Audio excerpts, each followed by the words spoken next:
again. I'm really glad you're here tonight. It's a quiet, rainy evening, and I thought this would be the perfect time to share a gentle bedtime story with you. You don't need to do anything right now. Just get comfortable. Maybe snuggle under your blanket and let the sound of the rain calm your mind. I love reading these stories, not just for children, but for anyone who wants to feel safe and cozy before drifting off to sleep. Tonight, I want to take you into the heart of the forest, where a little bear cub learns that nighttime can be full of comfort and lullabies instead of fear. So close your eyes if you'd like. Let the rain and my voice carry you. And together, let's step into the forest for the Sleepy Bear Cub. Deep in the heart of the forest, where pine trees swayed gently in the wind and the ground was soft with moss, lived a little bear cub named Miko.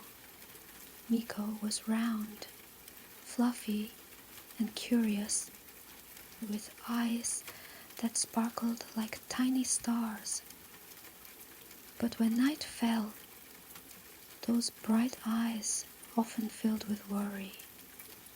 You see, Miko didn't like nighttime very much.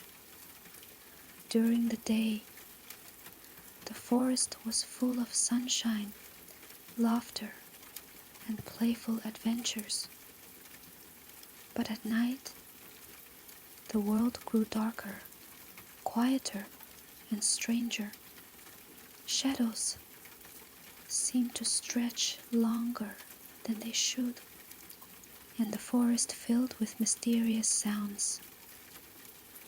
Creaks, hoots, rustles, and sighs that made Miko's small heart race.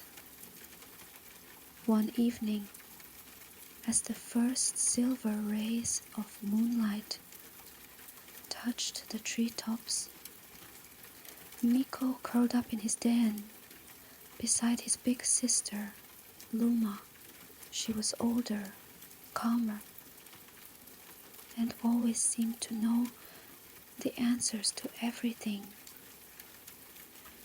While Miko's paws trembled, Luma rested peacefully, her breathing slow and steady. Miko whispered, his voice trembling, "Luma, are you awake?" With a soft yawn, Luma opened one eye. "Yes, Miko." "What is it?" I don't like the nighttime noises," Miko admitted, pressing his small ears flat against his head. "They sound scary. What if something comes out of the shadows? What if my dreams are full of monsters again?" Luma rolled onto her side and brushed her paw gently over her little brother's fur. "Oh, Miko," she said warmly, "the night isn't here to scare you. It's here to sing to you. You just have to learn how to listen." Miko frowned. "Sing to me? But all I hear are scary noises." "Then let me show you," Luma said, sitting up. She stretched her paws and nodded toward the forest beyond their den. Come with me. At first, Miko hesitated. The idea of stepping into the dark forest made his fur prickle. But with Luma beside him, he felt a little braver. So, paw in paw, they stepped out into the cool night. The forest was alive. The wind rustled the leaves. Crickets chirped in gentle rhythm, and far above them, the owls called softly to one another. The moon hung low, casting a silver glow across the clearing. Luma lifted her nose to the sky. Listen closely, Miko. Every sound has a story. Every noise is part of a lullaby. The little cub tilted his head, listening. At first, he only heard what scared him. The sharp crack of a branch, the low hoot of an owl, the distant snap of twigs. But then, with Luma humming beside him, something shifted. Do you hear that creak? Luma asked. That's just the tall old oak tree, rocking gently in the breeze, like a cradle. Miko blinked. A cradle. Yes, Luma said softly. The forest is rocking you to sleep. She pointed to the shadows, where fireflies floated like tiny lanterns. And those flickering lights, they're dream keepers. They'll guide your dreams into safe and happy places. The little cub's ears perked, and the owl, Luma whispered with a smile, is the storyteller of the night.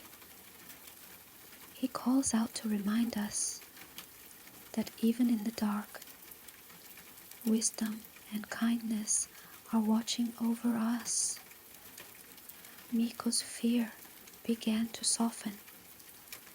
The sounds didn't seem so frightening anymore. The wind wasn't howling.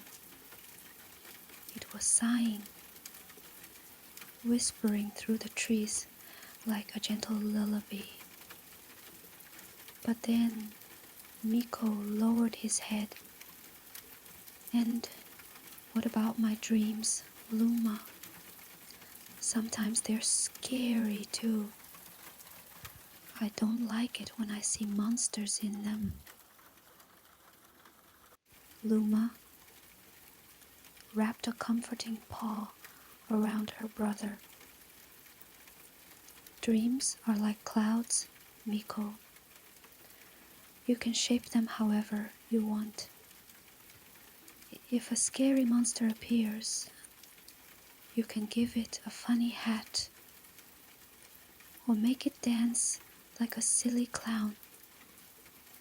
You can even turn it into a friend.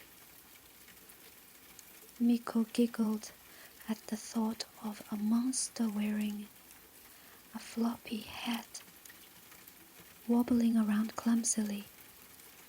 That actually sounds funny. See, Luma chuckled. Dreams aren't here to hurt you. They're here to play. You just have to remember that you are the dreamer. You're the one in charge. They walked together a little farther into the moonlit clearing, and Luma began to hum. It was a soft, slow tune full of warmth. Miko listened, and little by little he began to hum along. The forest joined in too. The crickets chirped in harmony. The wind carried the melody, and the owl added his steady hoot to the rhythm. Before long, Miko felt something inside him ease. His chest no longer felt tight, and his paws didn't tremble anymore. Instead, he felt sleepy. Not the nervous kind of sleepy, but the warm, safe, cozy kind. Do you feel it? Luma asked gently. Miko nodded with a yawn. Yes. It feels like the whole forest is tucking me in. That's because it is, Luma whispered. She lowered herself onto the mossy ground and curled her body protectively around Miko. The night isn't your enemy, little brother. It's your lullaby. Nestled against his sister's soft fur, Miko closed his eyes. He could still hear the sounds of the night. But now they were different. The owl's hoot was steady and comforting. The wind sigh was soft and kind. And even the creak of the trees felt like a rocking motion. As he drifted into dreams, Miko imagined the monsters again. But this time, they wore bright scarves and danced in funny circles.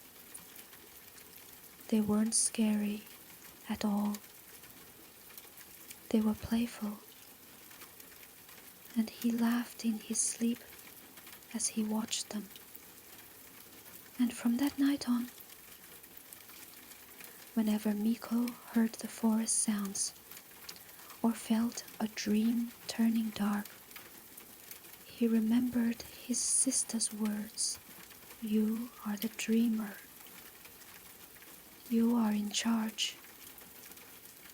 With that thought, he always drifted into the sweetest, safest sleep.